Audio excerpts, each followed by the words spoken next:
Did you grow up in a household or environment where there was never really a healthy relationship modeled?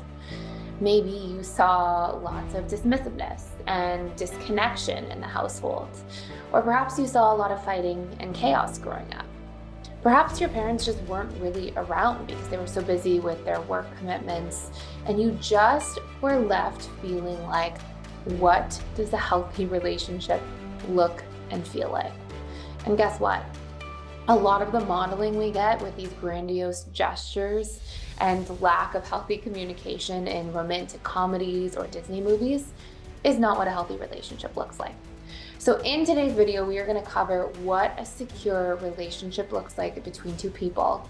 And you can check in with some of these key points and see if this is something that you're moving into, or you can check in with the points that you feel like you're missing from what I'm going to go through here with you and decide what best areas of your relationship you can work on so that you can get into a secure and thriving relationship.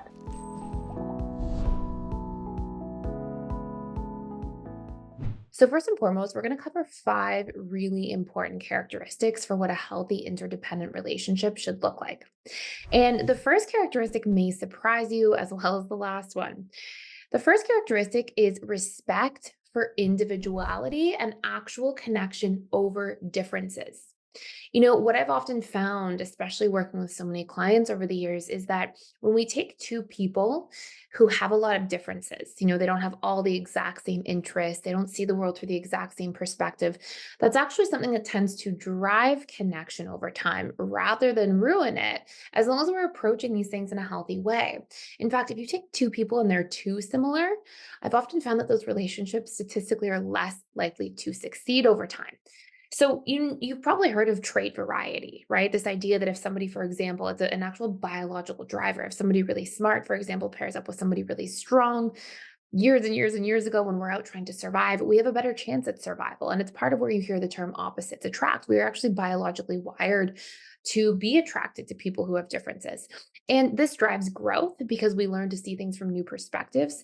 This drives learning in a variety of different ways that sort of goes hand in hand. And it drives the opportunity for us to learn how to manage differences in a really healthy way.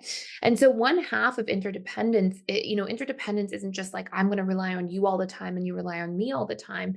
It's that we actually have a healthy relationship to ourselves where we feel like we can share our true self with our partner and they can respect that we are different from them in different ways and enjoy our differences, learn from one another, share different perspectives for each other, challenge each other through unique perspectives, which often drives growth. So, respect for individuality and an actual ability to connect over our differences is point number one, a really important part of healthy interdependence.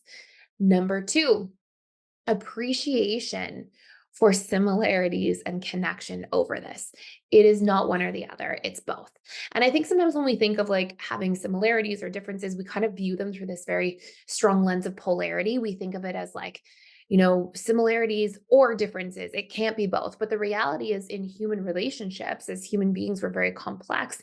We're going to have a little bit of both on both sides. And we want to be able to appreciate the individuality and individual nature of somebody and appreciate the similarities in the places that we do have shared needs, values, hobbies, interests, desires, and be able to connect over those in healthy ways too. So it's not mutually exclusive. It's a little bit of the best of both worlds.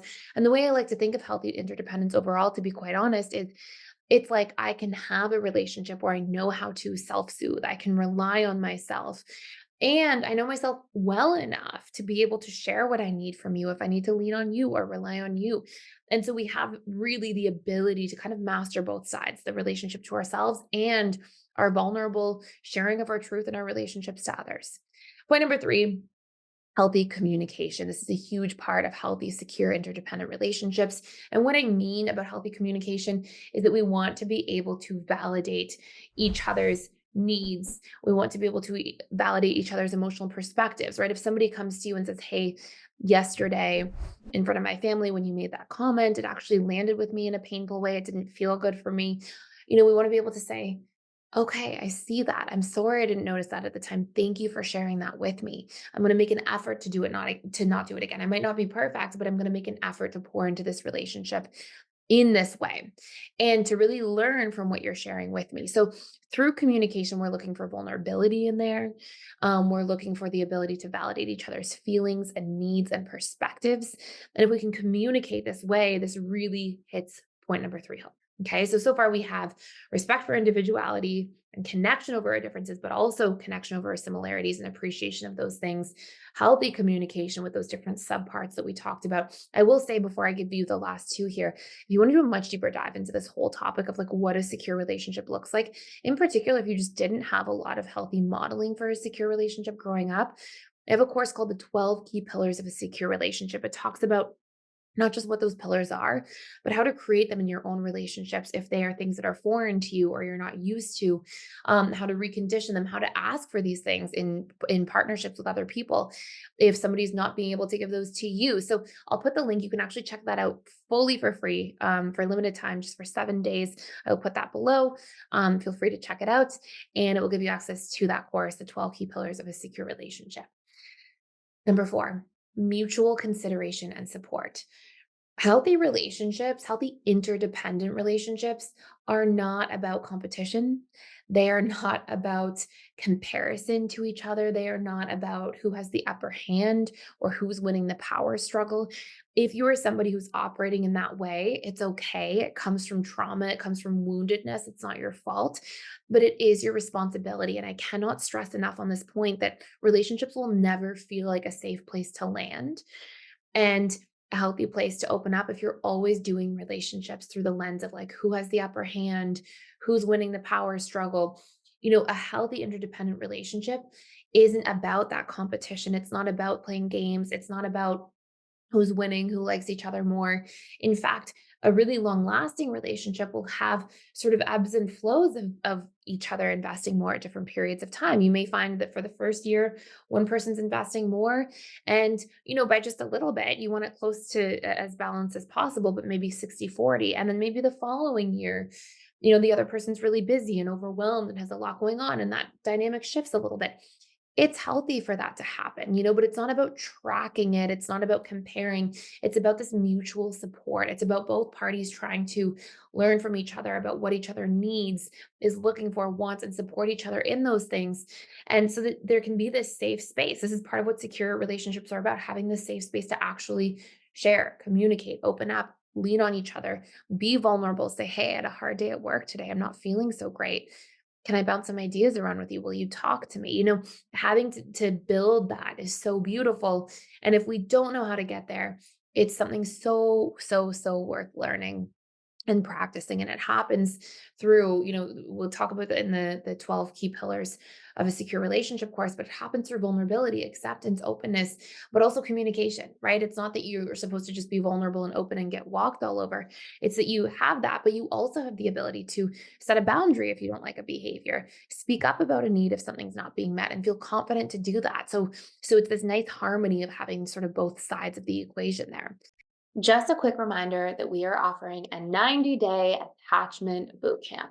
With this bootcamp, you will receive exclusive access to a personalized roadmap by attachment style that includes a set of video style courses giving you everything you need to know about what it takes to become securely attached. These courses will guide you on your journey through video and lesson modules in a lot of detail, along with guided exercises and workbook materials that will help you actually do the work and apply the tools that you need to fast track towards secure attachment.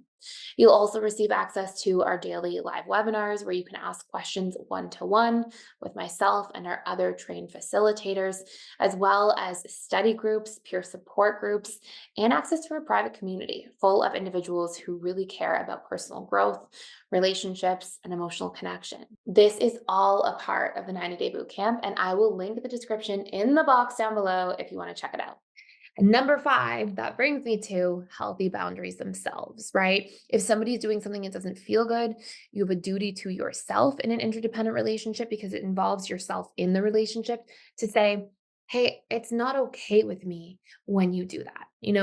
That can't happen again in our relationship. We need to be solving for this. I don't have space for this, right? So depending on what's happening that's unhealthy for you or that you don't like, for you to be able to articulate it, speak up about it, do it in a confident way without getting extremely dysregulated and triggered in the process, because then unfortunately the other person's too busy defending themselves against the emotional dysregulation they're feeling from you. This is how communication works, rather than actually hearing what you say and what your boundary is. So bringing in your boundary, being really clear and assertive without being aggressive, actually enables you to get heard much more clearly. So, anyways, these are five really important points. I think this is a really powerful topic to cover, to dig into. I hope this was helpful for you here today. If you enjoyed this video and are enjoying this channel, please consider subscribing, liking, sharing the content. And I make pretty much daily videos most days on this channel. So please feel free to stop by, hit the notification bell so you don't miss any. And I really look forward to seeing you in future videos.